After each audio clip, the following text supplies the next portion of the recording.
Merci monsieur le maire, merci Francesca et merci à Elsa. Au vu des paroles qui ont été tenues par nos deux députés et des ressentis qu'ils peuvent avoir sur le terrain, je pense qu'ils vont devoir partir parce que comme tous, ils ont des obligations de campagne. Et en tout cas, on vous remercie de votre présence aujourd'hui. Je reprenais, on va laisser la parole juste après à toutes les forces politiques de gauche de Colombes qui se sont inscrits et qui prendront la parole. Mais au vu des paroles qui ont été tenues par nos deux députés, je tiens à vous dire une chose, on a tous une responsabilité collective. Aujourd'hui, nous les habitants des quartiers populaires, c'est vrai qu'on a toujours cette notion de se dire qu'on fait partie toujours des oubliés. Mais souvent on est des oubliés parce qu'on veut être oubliés. Aujourd'hui, dans tout ce qui se passe dans notre pays, on a un devoir de citoyen et un devoir de conscience tous à avoir. C'est qu'aujourd'hui, même si on se sent loin de la politique, parfois on n'arrive jamais à en ressentir les effets et on se dit que tout ça c'est peut-être un petit peu abstrait pour nous, il y a quand même quelque chose qu'il faut se dire, c'est que là aujourd'hui, on est face à un choix. Est-ce que nous, habitants des quartiers populaires et avec toutes les valeurs qu'on partage au quotidien, est-ce qu'on souhaite avoir un gouvernement ouvertement raciste et fasciste qui puisse nous gouverner? Je pense que je peux répondre à la place de tout le monde, ça sera non, et un non catégorique.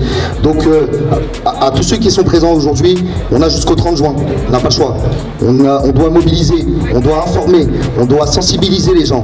C'est notre rôle, c'est notre avenir qu'on est en train de construire et on fera, nous, valoir nos droits en tant qu'habitants des quartiers populaires pour que le nouveau Front populaire fasse fonctionner son programme et que tous les effets viennent enfin à ce qu'on puisse les voir et les ressentir.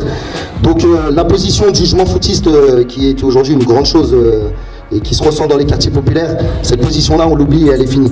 Aujourd'hui, on y va. On en parle dans sa famille, on en parle avec ses amis, on en parle avec tous les gens qu'on connaît au quotidien.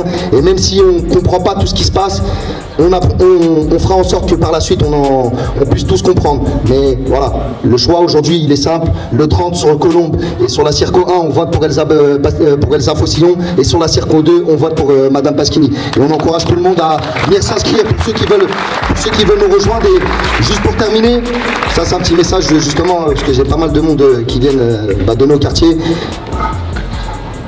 Quand on est spectateur d'une situation, la critique ne sert à rien.